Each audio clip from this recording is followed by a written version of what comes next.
بسم الله الرحمن الرحیم. نو درنو دوستانو، د وعدې مطابق به راشو د بعضې دوستانو د اعتراضونو ځوابونو ته.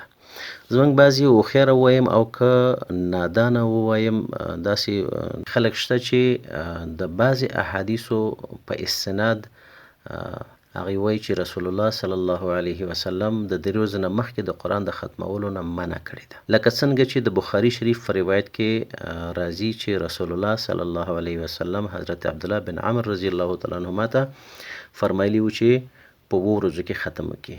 اگر چې قصه اوږده ده، د 1 میاشتې ذکر راځي او بیا کم او زیات بالاخره د 2 ورځو ورته ویل کېږي. او خپله امام بخاري رحمه الله هم فرمایي چې روایتونه مختلف دي، د 5 ورځو او د 3 ورځو ذکر هم شته. همداشان د ترمذي، ابو داود او ابن ماجه رحمهم الله په روایتونو کې یو حدیث د 3 ورځو د ذکر هم راغلی دی چې رسول الله صلی الله علیه وسلم فرمایلی دی: لا يفقه من قرأ القرآن في اقل من 3. مفهوم د حدیث داسې دی چې یعنی رسول الله صلی الله علیه وسلم فرمایي چې د 3 ورځو نه مخکې که قرآن ختم شي نو په هغه باندې سړی نه پوهیږي.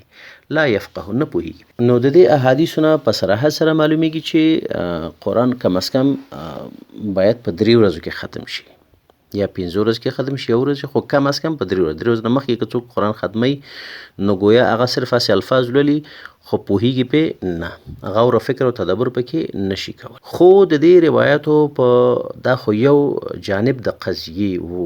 که موږ بلې خواته ګورو، بیا د دې امت غوښتلو او منلو خلکو، هغه خلک چې د هغوی کردار، گفتار او رفتار زموږ د ژوندانه د تګلارې دپاره د څراغ حیثیت لري، او د سپېڅلي پیغمبر صلی الله علیه وسلم وفا شعاره زده کوونکي او شاګردانو، او د پیغمبر علیه الصلاة وسلام سره مینه او محبت حیرانونکی وو. کله چې د هغوی حالاتو ته ګورو نو هغوی قرآن د 3 ورځو نه مخکې ختم کړی دی، چا په 1 ورځ کې، او چا په 2 رکعتونو کې، او چا په 1 رکعت کې قرآن ختم کړی.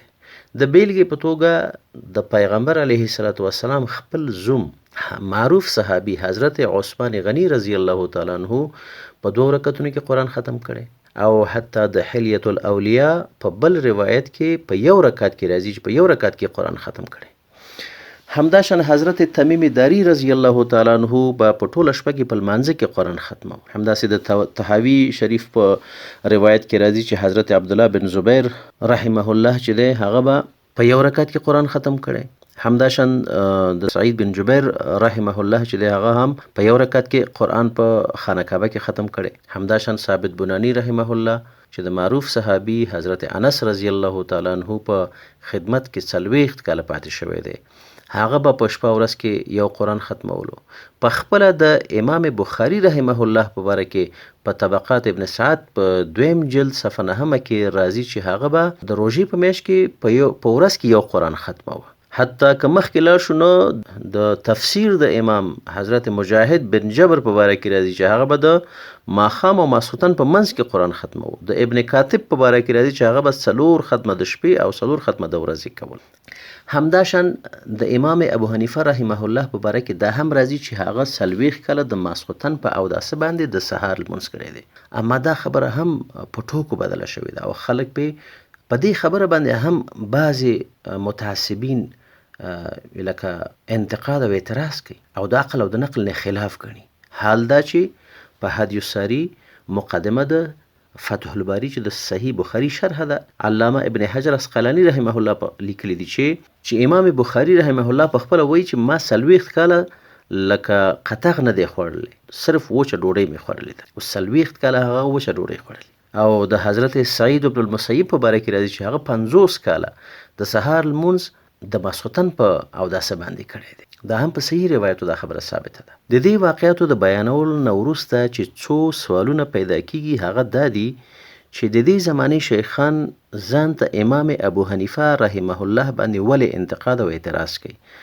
آیا په صحابه باندې چې د امام صاحب نه زیات په 1 رکعت کې قرآن ختم کړی دی، او یا خپل امام بخاری چې په 1 ورځ کې قرآن ختم کړی دی او د حدیث مخالفت کړی دی، حضرت عثمان غنی، حضرت تمیم داری او داسې نور صحابه او تابعین رضوان الله تعالی علیهم اجمعین باندې ولې انتقاد نه کیږي؟ نو معلومه دا شوله چې دا کار فقط د تعصب له وجې نه کیږي.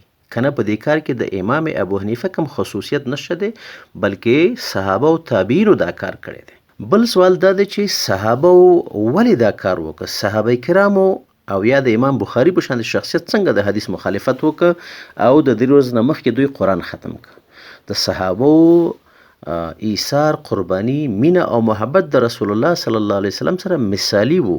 د بیلګې په توګه صحابه کرام مبارک په ابو داود شریف کې حدیث دی چې راځي چې صحابه یو ځل په اوښانو باندې څادرې اوارې کړي چې په هغه کې سره سره خطونه وو. رسول الله صلی الله علیه وسلم فرمایل چې زه ګورم چې ستاسو د دې سور رنګ سره مینه او محبت به ورځ په ورځ زیاتیږي.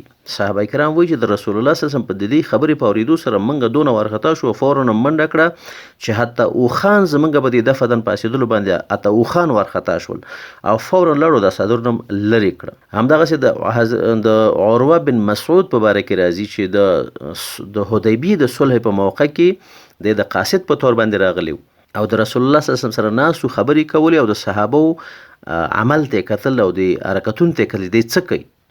رسول الله صلی الله علیه وسلم کوم خوا لاړې توکړو نو صحابه ورته لاس مخکې کړه او د پیغمبر سم د خولې لاړې به په لاس باندې ونیولو، په ځان به مخل. عروه بن مسعود بیرته چې کله وګرځي مشرکینو ته لاړ شي نو بیا دا ووایي چې والله زه تلم او ما د فارس او د روم پاچایانو سره ناست یم، خو ما داسې تعظیم او مینه او محبت د باچایانو د درباریانو نه دی لیدلی څنګه چې د محمد صلی الله علیه وسلم اصحاب د ده سره مینه کوي.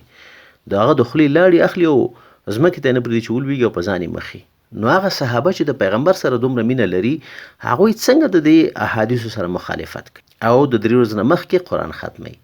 نو معلومه دا شوله چې د حدیث مقصد هغه شی نه دی لکه څنګه چې دا زمونږ هوښیاره ورونه ګڼي، بلکې خبره بل ځای کې ده چې دا به زه تاسو ته په دریمه برخه کې بیان کړم چې د احادیثو مقصد څه شی دی او د دې احادیثو او د صحابه کرامو او د تابعینو په عمل کې څه تناقض او تضاد نشته دی. انشاءالله دا به په بل برخه کې تاسو ته بیان کوو. له موږ سره اوسئ. السلام علیکم ورحمت الله وبرکاته.